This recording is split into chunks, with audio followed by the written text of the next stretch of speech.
South of the border, it's a kind of national pastime, searching for conspiracy behind seminal events. Was JFK assassinated by Lee Harvey Oswald or the CIA? That's one small step for man. Was the moon landing really a hoax recorded on a Hollywood soundstage? And now the latest in that lineage, the 9/11 Truth Movement. Author and journalist Jonathan Kay. You know, this is part of the culture of Americans, that our populism in the late 19th century. There's a great tradition within America of ordinary, courageous heroes rising up and speaking truth to power against the elites who control society, whether they're British or whether they're Masons or whether they're bankers. Others see truthers as products of the divisive Bush era in the White House. Either you are with us or you are with the terrorists. At the hearings of the 9/11 Commission, senior counsel John Farmer established the timeline that day. He says by misleading the public to hide incompetence on September 11th, the U.S. government unwittingly triggered the truth movement. I tell you where I have a degree of empathy, and that is, I think when you have a situation as we had here, where the official government version of what happened doesn't square with reality and leaves people scratching their heads, then people's minds run crazy, and to varying degrees. And I think that's what you have with these some of these more grand theories that somehow they snuck into the Trade Center and planted explosives on different floors. There's absolutely nothing to support that. We started with this myth about ourselves that we were the exceptional nation. Other nations, the rulers lied and cheated and robbed their people and did all sorts. But not in America, we were the exception. David Ray Griffin was best known as a theologian until he started to study 9/11. So I'm very much a Johnny-come-lately to the 9/11 Truth movement. He says it's understandable that 9/11 Truth has become so very controversial. If you say that our own leaders not only lied to us, but they actually orchestrated the attacks. So this means it's mass murder on their part. It means it's treason on their part. That's the most serious crime in the modern world, is treason, because our basic religion is nationalism. Recently named one of 50 influential people in the world by Britain's New Statesman magazine, Griffin is devoted to debunking the official story, like the phone calls on 9/11, reportedly made by passengers and crew from airliners about to crash. This is Flight 11. For example, this one from American flight attendant Betty On. The cockpit's not answering. Somebody's stabbed in business class. And I think there's mates that we can't breathe. I don't know. I think we're getting hijacked. There were about 15 calls from the 4 planes total that were said to be cell phone calls. And many of the calls that were most important for getting the story in the public mind about these hijackers on the planes were said to be cell phone calls. But Griffin maintains that cell phone calls from passenger jets are effectively impossible, pointing to the work of a Canadian, Guy Dudney, Professor Emeritus of Computer Science at the University of Western Ontario. Dudney's experiments have attracted international attention here on Japanese TV, as well as on the internet. A, no service on B, no service on C. He found that in large passenger jets like 757s and 767s, cell connections went from bad to worse. Usually, by the time you've climbed out to 1,000 feet, you've lost your service signal.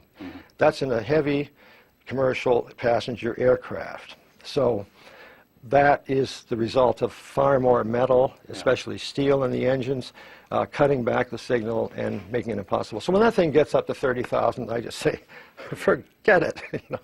It can't happen. And there's general agreement on that. Professor Dudney insists the only conclusion is that the reported 9/11 cell phone calls were faked.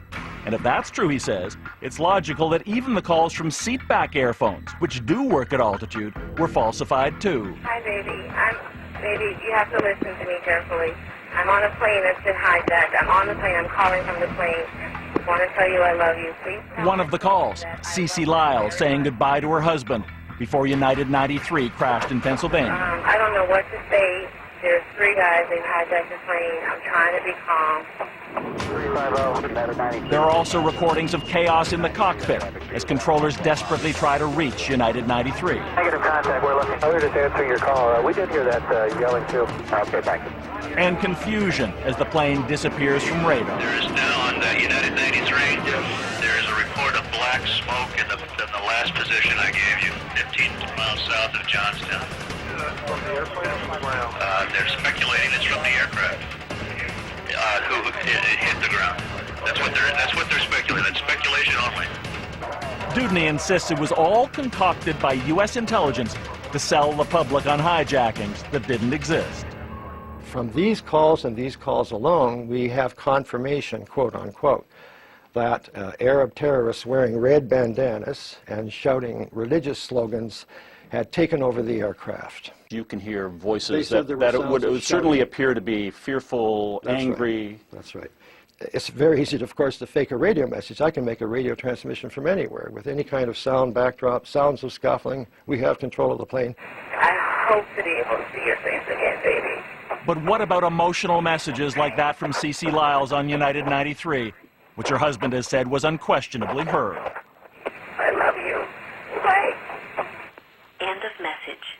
It's a terrific story. It's wonderful, and it helps to carry the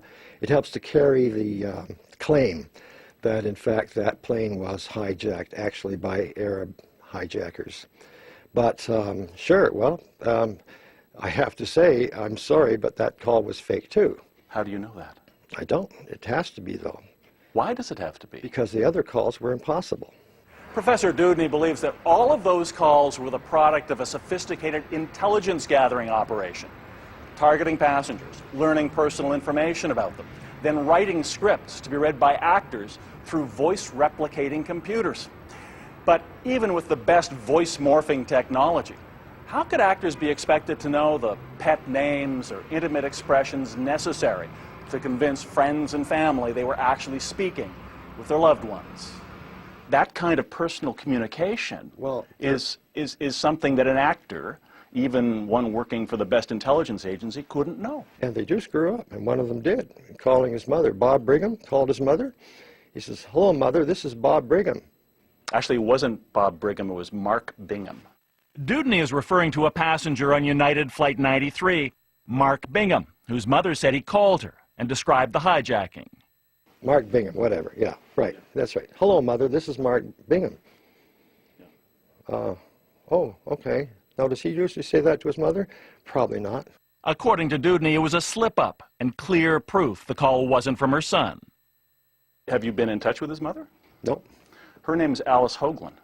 And she says, in fact, that was one of the things that they would do on the phone. Just kidding. Because he was the up-and-coming young businessman. Yeah, and when he called her, she says, that's the way he sometimes introduced himself. Well, then that just means that they've done a better job. But here, too, there are unanswered questions. For instance, what's perhaps the most famous call that day? From television commentator Barbara Olson on board American Flight 77, headed to the Pentagon, to her husband Ted Olson, then Solicitor General of the U.S. He told CNN that she had called him that morning from Flight 77, called him twice, talked to him for about a minute each time. He was uncertain whether it was cell phone or seatback phone. He went back and forth.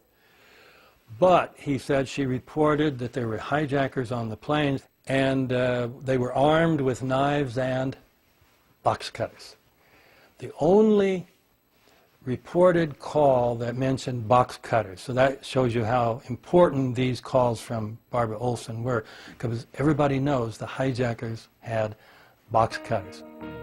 But that's another of those unresolved issues. Ted Olson told the FBI his wife phoned twice that morning, calls lasting about a minute apiece.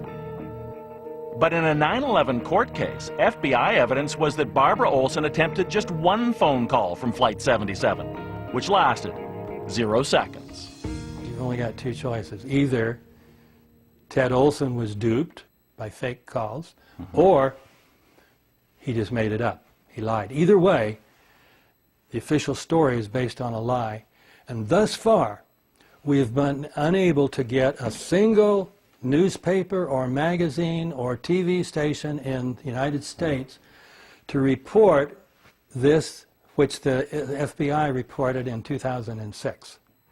So assume all of those alternative theories are true. The World Trade Center towers were brought down by controlled demolition. The Pentagon was hit not by a plane, but a missile or a bomb. United Airlines Flight 93 was shot down by the U.S. military. What would all of that really mean? How many people did it all involve? And how could such a necessarily vast conspiracy be kept secret for so long? They're questions the truth movement finds much more difficult to answer.